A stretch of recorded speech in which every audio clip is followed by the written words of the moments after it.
Ini yang di bawahnya Ustaz ya? Ya, alam nasroh laka sodrok. Nah, di awal nasroh laka sodrok. ya, di awal ayat ada huruf hamzah alal alif. Yes.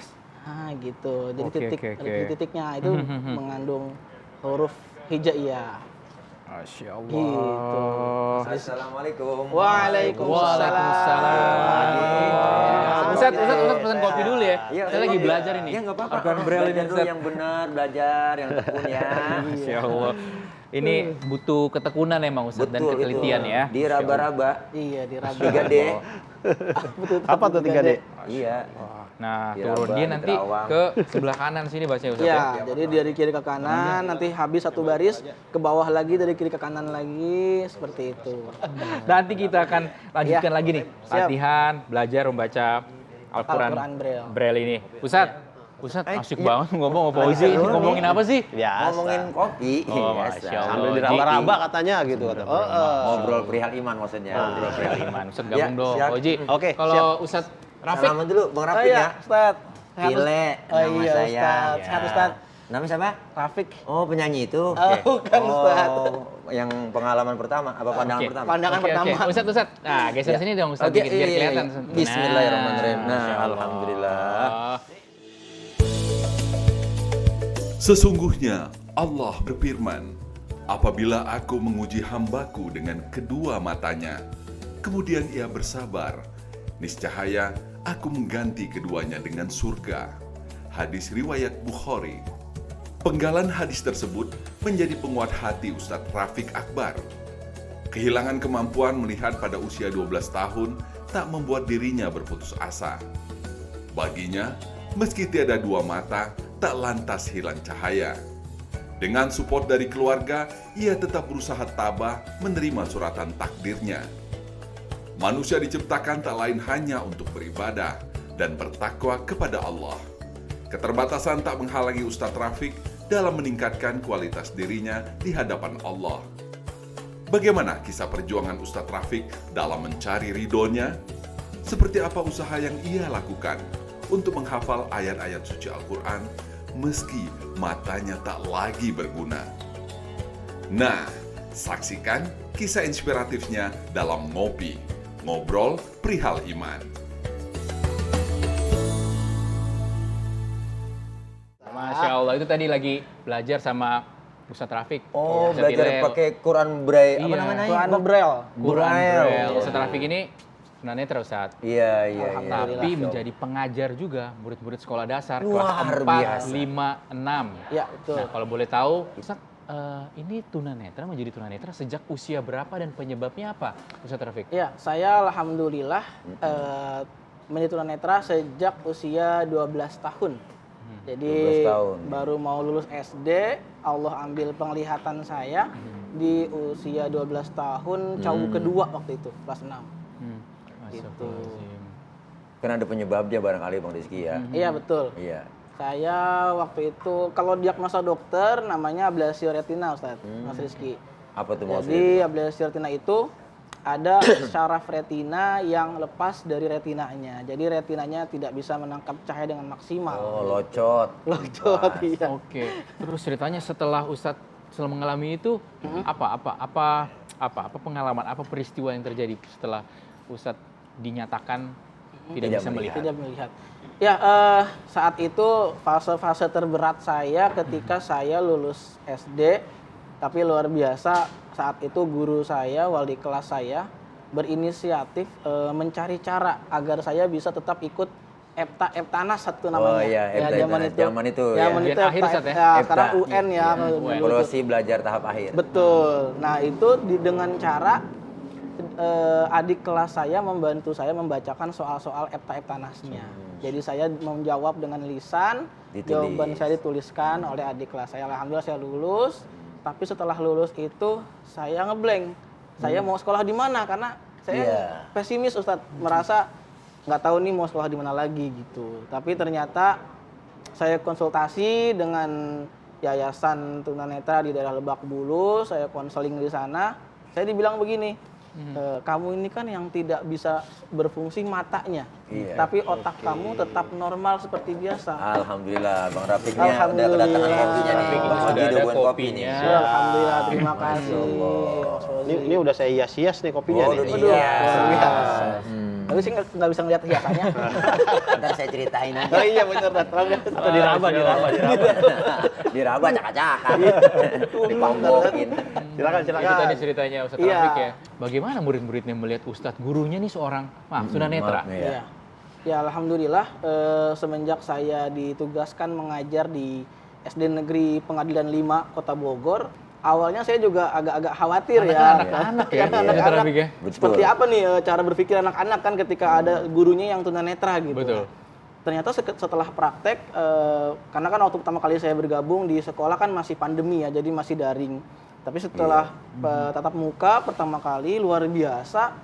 Ternyata anak-anak SD usia dari usia 7 tahun, 8 7 tahun, tahun, 8 tahun ke atas sampai 12 tahun itu semua ketika sudah terbiasa melihat seorang tunanetra, mereka akan menerima itu seperti adanya keberagaman saja gitu dari kalangan dari sesama manusia gitu. Apalagi tunanetra yang mereka lihat mungkin selama ini mereka lihatnya tunanetra bekerja sebagai ada yang mengemis di luar ya, ada yang mengamen. Gitu.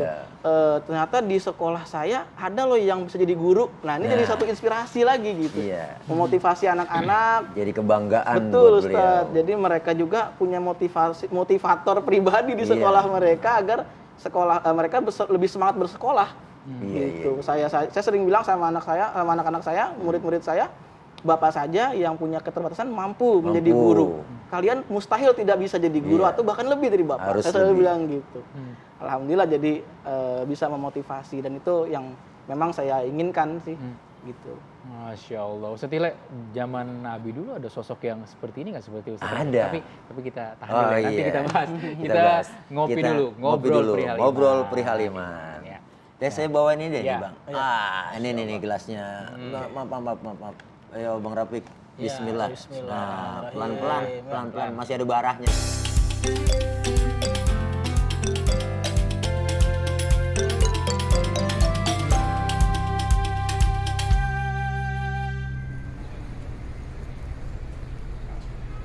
Kalau belajar gini berapa lama nih Ustadz Rafiq nih? Kita aja yang ngebaca nih ya, alif bata aja butuh Iya. proses ya. Apalagi nih ngeraba-ngeraba ini. Betul. Bang Rafiq, iya. dia ngajinya bukan ngaji Quran, Apa ngaji tuh, Ustaz? alif-alifan. Kalau alif-alifan ya kagak bisa alif-alifan. Alif pembohongan Bukan ya? alif beneran. Pembohongan. Iya, jadi Penasaran nih. Iya, Mas Fauzi. Jadi relatif ya. Pertama, kalau si tunanetra ini sudah tahu atau sudah mengenal Braille Latin dari A sampai Z alfabet, Alfabet. insya Allah ketika kita kenalkan Quran Braille lebih mudah. Karena ada kurang lebih sekitar belasan huruf hijaiyah di Quran Braille itu sama dengan di Braille Latin.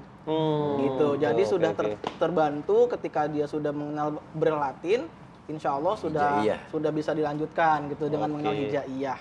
Gitu. Tapi kalau belum sama sekali mengenal huruf Braille, kita harus kenalkan dulu Braille Latinnya biar mempermudah dia juga. Gitu untuk bisa lanjut ke Quran Braille-nya. Gitu. Jadi satu-satu nih, kalau kita kan belajar kan awalnya alif bata dulu nih, Betul. baru disambung nih. Betul. Sama di Braille Nah, juga sama tuh. Kalau konsep di Quran Braille tidak ada konsep tulisan arah sambung Arab titik 1, titik 2, titik 3 bersusun dari atas ke bawah, sampingnya 4, Iya. 5, 6. Nah, titik satunya itu alif, Alif. nanti ba-nya kita sebelahnya lagi, ini kita turunkan dulu. Iya. Ba-nya seperti ini. Jadi ba-nya titik 1 ditambah titik 2. Jadi 1 dan 2 itu huruf ba. Oh. Gitu. Selanjutnya kalau sa itu Sa itu 3 di bukan, kotak 3 bukan. Sa itu titiknya 1, 4, 5 dan 6. Ini sa titik 1. Kemari. Misalkan 1, 2, 3. Iya. Nah, 2, 3-nya nggak usah ditimbulin. Nggak usah ditekan pencet. Nah, ini titik 1 aja. Titik 4, titik 5, titik 6 ini sa. Ya, nah, kita mau nyambung tadi pertanyaan ke Ustadz Iya. Tile, zaman Nabi dulu. Kisah-kisah Zaman seperti ini. Rasulullah, sahabat ada yang matanya buta. Dan juga zaman para ulama-ulama kita kayak Al-Habib Abdullah bin Alawi Al-Haddad. Beliau pengarang Ratibul Haddad, dan banyak lagi kitab-kitab yang dikarang sama beliau, diantaranya Nashaihu Diniyah. Beliau tuh dari lahir sudah tunanetra, sudah buta, tapi beliau bisa menjadi waliullah, luar biasa, mengarang banyak kitab, mengarang ilmu-ilmu tasawuf yang beliau karang itu, kitab-kitab. Bahkan Ratibul Hadad yang sering kita baca tuh, yang sering kita dawamkan setiap malam Jumat itu karangan beliau. Beliau luar biasa. Lahir dalam keadaan buta, tapi kalau Allah yang mau berkehendak, idza arada syai'an ayyaqula lahu kun fayakun. Kalau Allah bermau, mau jadi. Maka jangan pernah kita mengeluh, putus dari rahmat Allah, tidak mau berusaha. Nah, beliau nih usahanya luar biasa, Bang Rizky. Salah satunya nih Bang Rafiq ini tadi kita diunjukin. Ini kalau kita merem aja nih, merem sendiri dah. Ya enggak, kita nggak melihat, belajar begini agak susah gitu loh. Apalagi memang satu persatu kotak. Ini kan satu ketekunan, keseriusan, dan memang benar-benar harus paham gitu loh. Jadi harus mudawamah, continue belajarnya. Betul. Secepat itu. Dan beliau jadi guru. Masya Allah. Alhamdulillah. Ustadz, saya penasaran juga. Tadi kan Ustadz sempat singgung ya, tidak boleh putus asa, tidak boleh menyerah. Ustadz Rafiq ini pernah ada dalam situasi itu masih dalam situasi ingin menyerah, sudah nggak mau berusaha lagi. Pernah mengalami itu. Sangat pernah ya, sangat pernah, terutama baru masuk SMP ya. Jadi kan tadi kan saya diarahkan, dimotivasi ya, karena kamu kan yang tidak bisa berfungsi hanya matanya, tapi otak kamu normal. Buat apa kamu sekolah di sekolah khusus, terus saja ke sekolah umum. Akhirnya SMP, saya masuk SMP negeri. Nah, disitulah pertama kali saya berinteraksi tanpa penglihatan. Yang tadinya saya bergaul dengan teman-teman biasa, ikut kemana saja. Nah, dari situ saya mulai tidak percaya diri. Saya introvert sekali saat itu. Saya lebih banyak di rumah, tidak bergaul dengan teman-teman di lingkungan rumah. Akhirnya ya saya berusaha mencari apa yang bisa menghibur diri saya sendiri saat itu, sambil tetap saya berusaha ya berdamailah dengan diri saya sendiri. Bahkan saya itu yang sulit, Bang. Betul. Berdamai dengan situasi diri sendiri. Menerima. Betul. Bahkan saya baru berani menjawab pertanyaan guru di kelas, acungkan tangan. Itu butuh waktu setahun. Jadi kelas 2 SMP saya baru berani menjawab pertanyaan dari guru di kelas, acungkan tangan sendiri, berani gitu, baru butuh waktu setahun kurang lebih untuk berani seperti itu gitu. Dan orang tua saya yang selalu support, dan itu juga pastinya karena kita selalu yakin bahwa ketika kita selalu bersama Allah, Allah akan selalu bersama kita gitu. Amin. Bukan orang tua doang kali, pacar. Orang terdekat. Kasih semangat. Waktu itu belum pacaran, Tat. Tapi sekarang udah punya istri kan? Alhamdulillah. Anak berapa, Bang? Anak alhamdulillah baru 2. Baru 2. Tambahin lagi. Insya Allah. Banyak anak, banyak rezeki. Amin. Mohon maaf Ustadz, kalau istri juga tunanetra atau gimana Ustadz? Saya alhamdulillah Allah anugerahkan istri dari yang bukan tunanetra. Alhamdulillah. Dari normal saya. Anak-anak saya juga alhamdulillah normal. Dan ini membuktikan bahwa tunanetra itu tidak selalu faktor keturunan. Iya. Gitu. Itu Jadi penting. tidak selalu itu. Jadi ya jangan menjudge dulu bahwa kalau bapak itu tunanetra pasti anak tunanetra. Enggak begitu. Karena memang Bang Rafiq lahir kan normal. Di usia 12 tahun. Tapi banyak juga Ustadz yang tunanetra, orang tuanya dua-duanya, tapi anaknya semua normal. awas semua, normal. Iya semua. Sama, saya punya saudara seperti itu. Lahir dia nggak melihat tunanetra gitu, tapi anaknya alhamdulillah nggak ada yang tunanetra. Itu bukti tidak ada faktor gen di situ. Itulah bukti daripada kekuasaan Allah Subhanahu wa Ta'ala. Intinya kita jangan menyerah. Betul. Masya Allah. Bang Rafiq. Cinta tak mengenal fisik Ustadz. Cinta tak mengenal fisik. I love you full everybody. Kita minum dulu Ustadz. Ngopi, ngobrol perihal Minum iman. lagi. Oke, Ustaz. Aduh. Bismillahirrahmanirrahim. Bismillahirrahmanirrahim.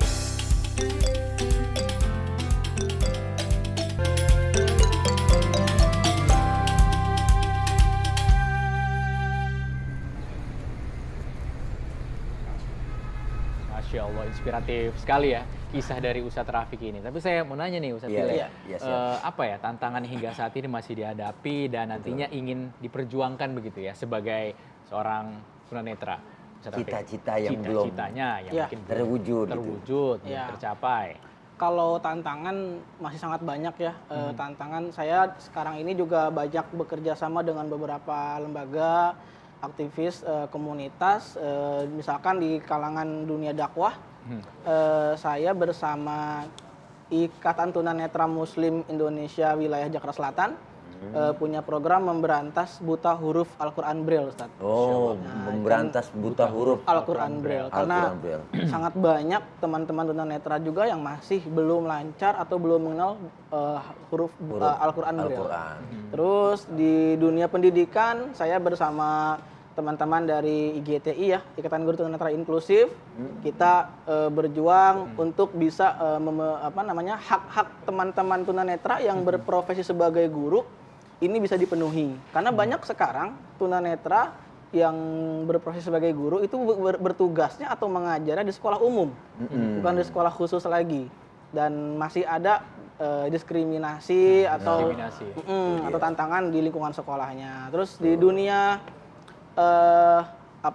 teknologi keuangan, saya dengan teman-teman dari Hikari Foundation juga ini sedang memperjuangkan meriset akses keuangan mana yang aksesibel buat teman-teman tunanetra. Misalkan mobile bankingnya di bank mana nih yang Karena akses. sekarang kan belum ramah tunanetra, bisa dibilang Betul, begitu ya. betul. Bahkan masih banyak bank yang menolak tunanetra membuat rekening, Mas Rizky.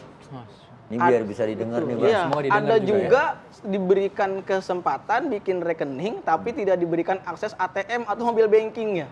Terus buat apa rekeningnya kan gitu. betul. Sedangkan saya sendiri dan banyak teman-teman tunanetra lain sudah sangat biasa menggunakan smartphone yang ada program pembaca layar dan itu bisa mengakses mobile banking, mengakses sosial media, semua kita akses secara mandiri gitu. Seperti Mudah-mudahan Guru Rafiq ini didengar sama pemirsa nih semua, Insya terutama dinas-dinas terkait ya, perbankan barangkali itu ya, kita lebih spesifiknya di situ untuk memperjuangkan, ya enggak, memberikan akses kepada teman-teman seperti Bang Rafiq. Iya, betul. Ternyata masih banyak fasilitas-fasilitas Fasilitas-fasilitas. yang Masih sangat yang belum banyak. ramah, yang belum mendukung teman-teman tunanetra Sangat ini ya. banyak. Bahkan ya yang lebih menyedihkan ya di kalangan masyarakat itu ketika kita mencari tempat buat berdonasi, mereka hanya terpikir donasi untuk anak yatim dan duafa. Padahal banyak Ustadz anak yatim dari kalangan keluarga duafa dan disabilitas. Disabilitas. Nah ini yang tidak pernah terpikirkan nih sama masyarakat. Sudah tunanetra dari keluarga duafa punya keterbatasan gitu. Lebih sempit lagi peluangnya untuk mencari kehidupan. Gitu, memenuhi kehidupan itu yang jauh sebenarnya lebih dipedulikan. Ini PR buat kita, PR bersama. terutama para pembina yayasan, punya yayasan, panti asuhan atau panti rehab buat teman-teman yang disabilitas lah. Betul, Ustadz. Supaya memang memperjuangkan dan kemudian mau memberikan sebagian harta mereka untuk menjadi donatur untuk yayasan, terutama ini tadi selain fakir, miskin dan disabilitas. Disabilitas. Ustaz Rafiq, ada pesankah untuk masyarakat pesan. atau umat yang apa ya, fisiknya masih normal. Dan masih bisa merasakan kenikmatan. Ya, yang pertama la in syakartum la azidanakum wa la in kafartum inna azabi lasyadid. Jadi dengan kalimat ini ya syukurilah apa yang sudah Allah berikan. Dengan cara mensyukurinya itu banyaklah membantu banyak orang gitu yang manfaat ya buat orang. Memberikan manfaat gitu dan ketika kita mau memberi manfaat betul-betul harus tahu tepat atau tidak manfaatnya karena gini banyak donasi untuk Quran Braille buat tunanetra padahal ketika tunanetra menerima Quran Braille tidak bisa langsung membacanya Mas Rizky perlu juga ada ikro Braille-nya perlu juga ada Braille text tadi yang seperti saya peragakan betul dan pembinaannya butuh SDM lebih tepat lagi memberikan manfaat dan pelajari betul apa yang dibutuhkan oleh teman-teman tunanetra. Dan satu lagi, fa inna ma'al usri yusra, inna ma'al usri yusra. Jadi 2 kali di ayat betul, diulang. Ustaz, ditekankan sama Allah Dua setiap kali. ada kesulitan pasti ada kemudahan dan 2 kali diulang, artinya jangan pernah pesimis dalam kehidupan ini. Masya Allah. Begitu, Ustaz. Jadi kalau orang sudah pesimis berarti dia sudah menginjakan sebelah kakinya. Betul. Iya. Oke, kalau kita lihat Ustadz Rafiq ini, Ustadz Tile ya, dalam keadaan terbatas seperti ini tetap memiliki niat untuk membantu orang. Membantu. Alhamdulillah. Itulah Allah kasih kemuliaan kayak Bang Rafiq. Masya Allah, luar biasa ilmu yang saya dapat, ilmu yang kita dapat hari ini benar-benar terinspirasi. Insya Allah buat Bang Rafiq sehat terus. Amin. Panjang umur, berkah selalu. Amin ya Allah. Amin. Dan doain biar umurnya panjang. Amin. Sampai kiamat kurang seminggu. Bisa sekalian memberikan kesimpulan Ustadz Tile.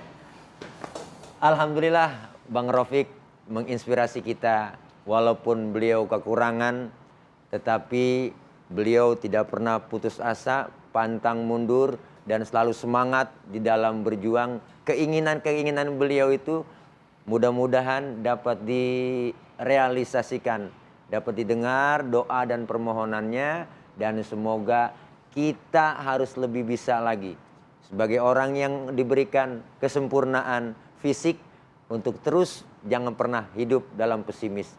Hiduplah selalu optimis. Contoh beliau, pasti orang yang optimis istiqomah akan mendapatkan keberhasilan. Al istiqomah khairum min alfi karomah. Dengan kita istiqomah itu lebih baik dari 1000 karomah. Mudah-mudahan kita semua terinspirasi dan dapat ilmu yang begitu banyak dari beliau, kita dapat amalkan dalam hidup dan kehidupan kita sehari-hari. Terima kasih, manfaat. Ngopi, ngobrol perihal iman. Masya Allah, semoga perbincangan kita hari ini bermanfaat dan kita bisa meniru ya semangat dari Ustadz Rafiq yang begitu istimewa, luar biasa sekali dalam segala keterbatasan, tetap juga memiliki niat untuk berbagi. Untuk berbagi. Masya Allah, kita lanjut ngopi. Ngopi lagi, Bang Ngobrol Rafiq. perihal Ngobrol iman. perihal iman. Bismillahirrahmanirrahim. Nah, wah itu. Sama Godin. Sama Godin.